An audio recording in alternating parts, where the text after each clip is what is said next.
কেমন আছো সবাই? পুরনো বন্ধুদের অনেক অনেক ধন্যবাদ।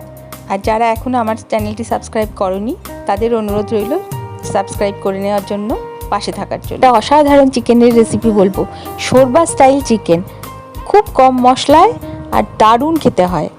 আর প্রথমে চিকেনটাকে ধুয়ে ভালো করে পরিষ্কার করে নিতে হবে। তারপরে এর জন্য লাগবে অনেকটা বেশ ধনেপাতা, মানে ধনেপাতাটা বেশ অনেকটাই লাগবে। আর দুটো আলু নিয়েছি আমি, মানে দু টুকরো করে কাটবো, 4 টুকরো দেবো। আর অনেকটা বেশ হাত ভরে এক রসুনের কোয়া, তারপরে ঝালটা নিজেদের ইচ্ছে অনুযায়ী কাঁচা লঙ্কা, আর একটা পেঁয়াজ আমি পিষবো, আর দুটো পেঁয়াজ আমি কুচি করে দেবো। আচ্ছা, এর জন্য লাগবে আরও গোটা গরম মশলা যা যা লাগে, তার সাথে শুধু একটা গোটা বড় এলাচ যোগ হয়েছে, মানে ছোটো এলাচ, দারচিনি, লবঙ্গ, তেজপাতা আর বড় এলাচ। আর লাগবে বেশ অনেকটা 1 টেবিল স্পুন মতন গোলমরিচ, গোটা গোলমরিচ, আর 3-4টে লবঙ্গ। এটা হচ্ছে এক্সট্রা। এবার প্রসেসটা বলছি। এটা একবার খেলে না মনে হবে বারবার এইভাবেই বানাই চিকেনটা। আচ্ছা, প্রথমে কুকারটা নেব। কুকারটা একটু গরম করে নিলে তারপরে তার মধ্যে রিফাইন্ড অয়েল দেব। রান্নাটা হবে রিফাইন্ড অয়েলে, এতে সর্ষের তেল দেবো না। তেলটা গরম হয়ে গেলে ওতে গোটা গরম মশলা যেগুলো ছিল সেটা ছেড়ে দেবো, মানে তেজপাতা, বড় এলাচ, ছোটো এলাচ, লবঙ্গ, দারচিনি। এবার ছেড়ে দিলাম কুচো করা পেঁয়াজ, দুটো পেঁয়াজ কুচিয়ে রেখেছিলাম।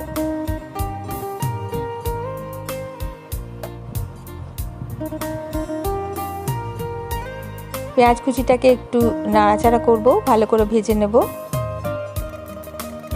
হালকা লালচে রং আসবে ততক্ষণ পর্যন্ত ভাজবো।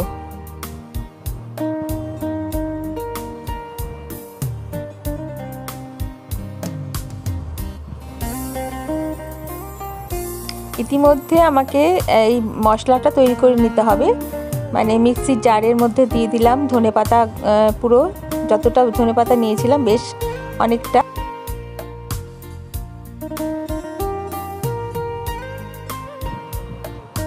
ধনেপাতা, আন্দাজ করে নেবে তোমরা। আর হ্যান্ডফুল অফ গার্লিক ক্লোভস, মানে বেশ খানিকটা রসুনের কোয়া, অনেক কটা দিলাম আমি, তো দেখতেই পেলে একটা পোঁটলা পুরো বোঝা মনে হয়। আর 5টা আমি কাঁচা লঙ্কা দিলাম। আর এই পেঁয়াজটা আমি টুকরো করে এর মধ্যে দেব।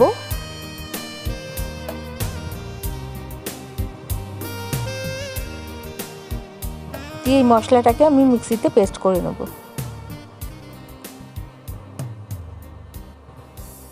আর দেবো এর মধ্যে ওই যে গোটা গোলমরিচ আর 4টে লবঙ্গ রেখেছিলাম সেটা। ব্যাস, মশলার মধ্যে ব্যাস এইটুকুনি। এত অল্প মশলার মধ্যে এত সুস্বাদু খেতে, মানে আমরা তো চুমুক দিয়েই, বাটি করেই চুমুক দিয়ে খেয়েছি, কারণ এটা একটু পাতলা পাতলা ঝোলের মতন হবে, শোরবা যেহেতু, সেহেতু বেশ খানিকটা ঝোল ঝোল হবে। আচ্ছা, পেঁয়াজটা ভাজা হয়ে গেছে খানিকটা।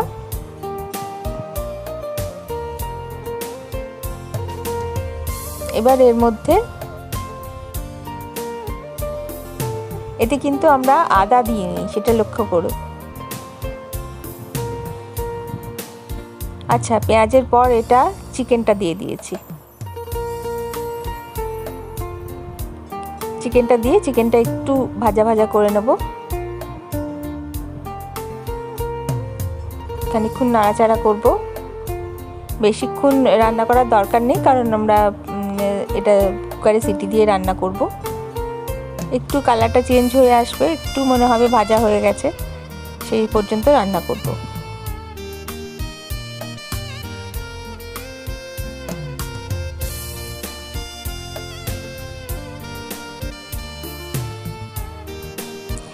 চিকেনটা মোটামুটি একটু ভাজা হয়ে গেছে, এর মধ্যে আলুটাও দিয়ে দিলাম, ওটাকেও একটু নাড়াচাড়া করে নেব।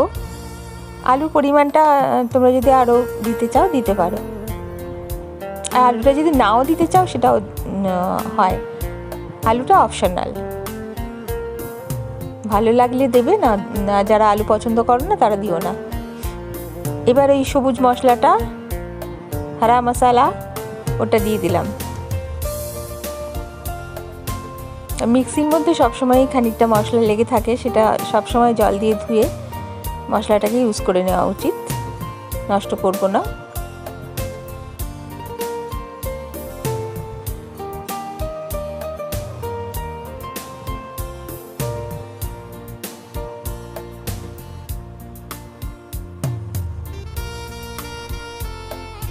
অনেকটা মশলা বেশ লেগেছিল, তো দুবার আমার লাগলো জল দিয়ে ওটাকে ঝাঁকিয়ে পুরো মশলাটা আমি মাংসের মধ্যে দিয়ে দিলাম। এবার দিলাম একটু হলুদ, খুব একটা বেশি হলুদ দেওয়ার দরকার নেই, কারণ ধনেপাতার সবুজ রঙটা এমনিও থেকেই যাবে, আর আমরা চাইও ওটা সবুজ রঙটা হোক। আর পরিমাণ মতো দিলাম নুন,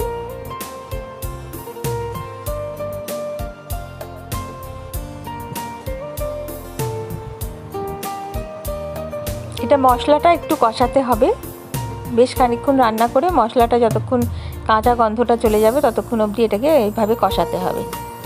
এই সময় আমরা সিটি মানে ঢাকনা দেব না।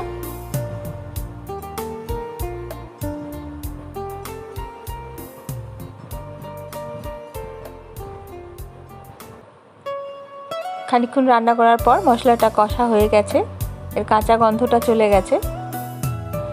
এবার এটাতে বেশ পর্যাপ্ত পরিমাণে জল দিতে হবে।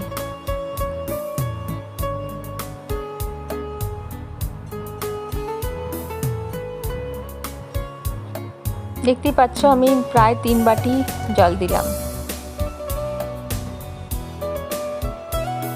চিকেন আর আলু সবটাই ডুবে যাবে একদম ঝোলের মধ্যে।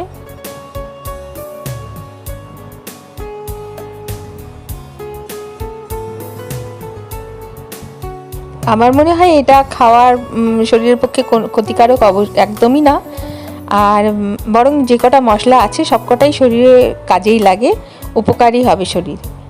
তো বেঝিঝাক খাইয়ে, তেলও খুব কম লাগে, মশলাও খুব কম আছে, আর সবকটা মশলাই শরীরের উপকারী, শরীরের পক্ষে উপকারী। আর খুব অল্প মশলায় এই রান্নাটা হয়ে যাচ্ছে, আর খুব তাড়াতাড়িও হয়ে যাচ্ছে। এতে কোনো ঝঞ্ঝাট নেই যে মাংসটাকে কষাও বা মশলা দাও বেশি, তেল দাও বেশি, তেলও কম লাগছে, মশলাও কম লাগছে। অতএব এটা খাওয়া যেতেই পারে, রেগুলার হলেও বেসিসেও খাওয়া যেতে পারে। কোনো একজনের কুকারের এক এক রকম ক্যারেক্টার হয়, সেজন্য সিটিটা নিজেদের বুঝে শুনে দিতে হবে। চিকেনটা সেদ্ধ হওয়া পর্যন্ত রান্না করতে হবে।